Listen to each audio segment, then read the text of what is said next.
Hello guys, स्वागत है आपका विलेज वाली टीचर यूट्यूब चैनल पर। तो हाय, मैं हूं किरण शर्मा। तो कल हम पढ़ रहे थे समाजीकरण का सिद्धांत।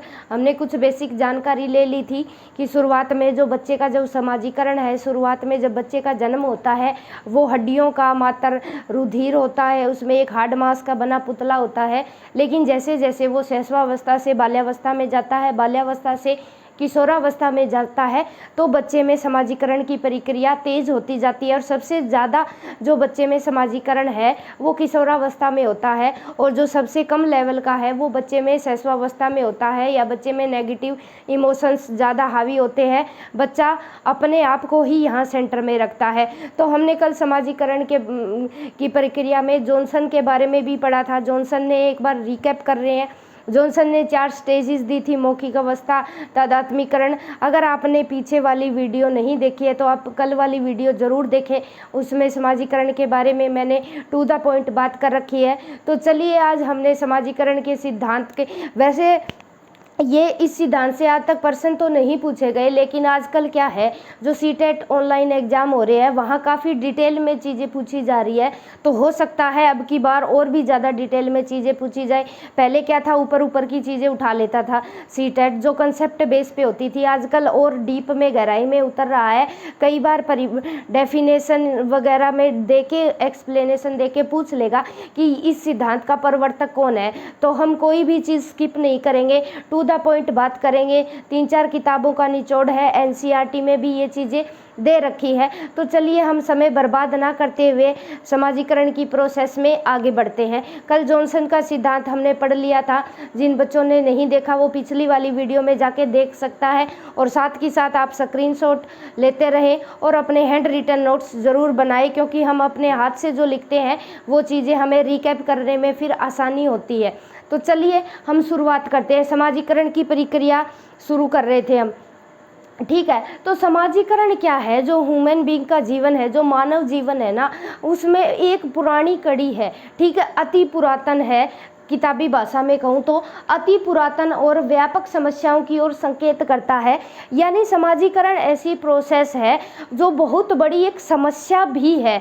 समस्या क्यों है? फॉर एग्जांपल, क्योंकि हर किसी बच्चे को अडेप्टेशन करने में, समाज के मूल्य अपनाने में कहीं ना कहीं समस्याएं आएगी। वो समाज के साथ भी चलेगा और समाज के विरुद्ध भी काम करना शुरू कर देगा। तो ये समाजीकरण वो सबसे बड़ी और व्यापक, सबसे बड़ी समस्या है, जो आज की नहीं, पुराने समय से भी चली आ रही है। तो पहले मानव क्या था, गुफाओं में रहता था, वहाँ कंद मूल खा लिए, साग सब्जी खा ली, और उससे क्या है, वहीं पे गुफा तक सीमित था, मांसाहारी भी था, शिकार करता था। लेकिन जैसे जैसे इंसानों ने घर बनाए, बस्तियाँ बनाई, तो उसने अपना समाजीकरण शुरू कर दिया। पहले वो जानवरों की तरह रहता था, उसे समाज से कोई मतलब नहीं था। जैसे धीरे धीरे बस्तियों से झोपड़ियों में फिर घर पे आए, तो इंसान को समाजीकरण की भूमिका अदा करनी पड़ी, ठीक है। तो वो थी प्राचीन काल की बात। लेकिन हमारे वेदों में, ग्रंथों में और हमारे इंडियन कल्चर में समाजीकरण का बहुत महत्व है, क्योंकि समाज में ही बच्चा है, समाज में रहकर ही बच्चा अच्छा नागरिक बनता है। वो परिवार के लिए, अपनी कंट्री के लिए, देश के लिए अच्छे अच्छे काम तभी करेगा जब उसका जो समाजीकरण है वो एक अच्छे लेवल का होगा, ठीक है। तो सबसे व्यापक समस्या है यहाँ। बच्चे का सबसे बड़ी समस्या क्या होती है कि समाज में, अब बच्चे का जन्म हुआ है, बच्चे का जो विचार है, विचार करने की शक्ति नहीं है ना, बच्चे के पास भाषा है, कौन से समाज में पैदा हुआ है, कौन सी क्लाइमेट है, वहाँ गर्मी है, सर्दी है। अब बच्चा उस हर चीज़ से अनजान है। लेकिन बच्चा जैसे जैसे धीरे धीरे बड़ा होगा, हर चीज़ सीखेगा, समाज के साथ जुड़ेगा। तो सबसे बड़ा क्वेश्चन यहाँ क्या उठता है कि यहाँ बच्चे का पालन पोषण किस प्रकार हो। ये नेचर और नर्चर से भी जुड़ता है, क्योंकि नेचर और नर्चर भी यहाँ जुड़ा होता है। समाज में बच्चा रहकर नेचर और नर्चर दोनों चीज़ों से अडेप्टेशन करना सीखता है, तभी बच्चा आगे जाके सर्वाइव कर सकता है। तो बच्चे का पालन पोषण किस प्रकार हो ताकि वो समाज का पूर्ण वयस्क नागरिक बन सके, जिससे कि वे संबंधित है। यानी जिस भी समाज का बच्चा है, चाहे वो यूएसए का है, रसिया का है, कनाडा का है या इंडियन कल्चर का है, जिस भी समाज में वो बच्चा पैदा हुआ है उसका एक नागरिक बन सके, उसके अपने देश के बारे में सोचे, अपने समाज के बारे में सोचे और ऐसा कोई काम ना करे जो बच्चे के समाज के खिलाफ हो, जिससे कि व्यवस्था बिगड़े या गड़बड़ाए। ठीक है, जैसे फॉर एग्जांपल हमारे इंडियन कल्चर में क्या है, लव मैरिज को मान्यता नहीं दी जाती। ठीक है, और कहीं घूंघट भी होता है, जैसे हरियाणा स्टेट में लगा लो कि हरियाणा स्टेट हो गया, राजस्थान में और भी ज़्यादा हाई लेवल का घूंघट पर्दा पड़ता है। तो अगर वहाँ की लेडीज़ अगर उनकी बातें नहीं मान रही, ठीक है, तो ये क्या है, सरासर एक उस कंडीशन में जब घूंघट प्रथा चली थी, जब मुगल आए थे, वो एक अलग कंडीशन थी, लेकिन आज की कंडीशन में वो चीज़ें आज भी अप्लाई हो रही है। अगर वो लेडीज़ नहीं करती तो कहीं ना कहीं जेंट्स उन्हें आरोपी मानते हैं कि आप हमारे समाज में रहकर हमारे समाज के नियमों का पालन नहीं कर रहे। ठीक है, तो यूएसए में क्या है, या अलग अलग जो वेस्टर्न कल्चर है वहाँ लव मैरिज है, लिव इन रिलेशनशिप है, उनको मान्यता दी जाती है। लेकिन हमारे इंडियन कल्चर में ऐसा नहीं है, सिर्फ एक ही विवाह होता है और हमारे एक विवाह को 7 जन्मों का बंधन माना जाता है हिंदू कल्चर में। तो अलग अलग धर्मों में अलग अलग कल्चर है। तो यहाँ बच्चा क्या है, जिस समाज में रह रहा है, जिस धर्म में बच्चे का जन्म हुआ है, उसी के हिसाब से बच्चा अपने आप को सर्वाइव करेगा, अडेप्टेशन सीखेगा। तो यही समाजीकरण, ताकि वो समाज का पूर्ण वयस्क नागरिक बन सके। वो एक अच्छा नागरिक कब बनेगा, पूर्ण नागरिक कब बनेगा, जो अगर यूएसए का बच्चा अगर इंडियन कल्चर को फॉलो कर रहा है तो वहाँ कहीं ना कहीं लोगों की मानसिकता ऐसी है, देखो कि यूएसए का होकर इंडियन कल्चर अपना रहा है, लेकिन धीरे धीरे बदलाव आ रहा है, हम भी बदल रहे हैं, अपनी कल्चर भूलते जा रहे हैं।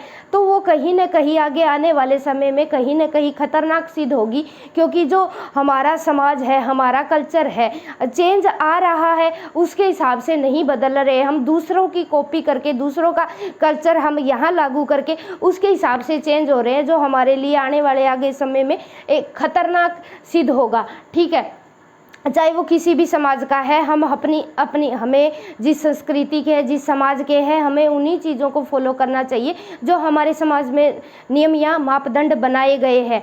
ठीक है, पॉजिटिविटी के साथ, इसे अदरवाइज न समझे आप, ताकि वो समाज का पूर्ण वयस्क नागरिक बन सके, जिससे कि वो संबंधित है, कोई भी समाज हो सकता है। ठीक है, समाजीकरण के सिद्धांत में दुर्खिम एक साइकोलॉजिस्ट हुए, उन्होंने क्या बताया, दुर्खिम क्या कहते हैं कि जो समाजीकरण प्रक्रिया है ना, वो प्रत्येक समाज में अपनी विचारधारा होती है, अलग अलग समाज में। अब हमारी पीढ़ी है, वो पढ़ी लिखी है, उनकी सोच अलग है, उनकी विचारधारा अलग है, वो खुले समाज में रहना चाहते हैं। लेकिन हमारे जो पेरेंट्स हैं उनकी अलग थी, क्योंकि वो थोड़े से शिक्षित नहीं थे, उनके हिसाब से उनकी भी चीज़ें सही है। और हमारे दादा दादी जी के समय की व्यवस्था अलग थी, समाज में वो अलग विचारधारा रखते थे। अब हम अपनी विचारधारा उन पे थोपेंगे ना, तो कहीं ना कहीं कंट्रोवर्सी आएगी ही आएगी और समाज में ये अराजकता फैलाएगी। ठीक है, फिर कोई मूल्य होते हैं, आदर्श होते हैं, भाव होते हैं, विश्वास होते हैं, मानक, संस्कार तथा मान्यताएं प्रचलित होती है। ठीक है, संस्कार भी होते हैं, जैसे बच्चे का जन्म हुआ, छठी मनाते हैं, फिर जैसे शादी के संस्कार भी होते हैं, फिर अंतिम संस्कार भी किया जाता है। तो अलग अलग कल्चर में अलग अलग संस्कार होते हैं जो बच्चा मानता है। ठीक है, फिर सभी सदस्य इनको स्वीकृति देते हैं, यानी जो हिंदू धर्म का है वो हिंदू धर्म के हिसाब से ही कल्चर फॉलो करेगा, जो ईसाई धर्म का वो ईसाई धर्म के हिसाब से ही कल्चर फॉलो करेगा, जो मुस्लिम धर्म है वो उसी के हिसाब से ही करेगा। अगर वैसा बच्चा नहीं करता तो समाज उसको एक नेगेटिव पर्सन के रूप में देखती है कि देखो ये हमारे समाज का होते हुए भी हमारे नियमों को, हमारे आदर्शों को, हमारे मूल्यों को नहीं मान रहा। तो अगर नहीं मानेगा तो बच्चे का वहाँ अडेप्टेशन बिगड़ेगा, बच्चा सरवाइव नहीं कर पाएगा, बच्चे में समाजीकरण की प्रक्रिया डेवलप नहीं हो पाएगी।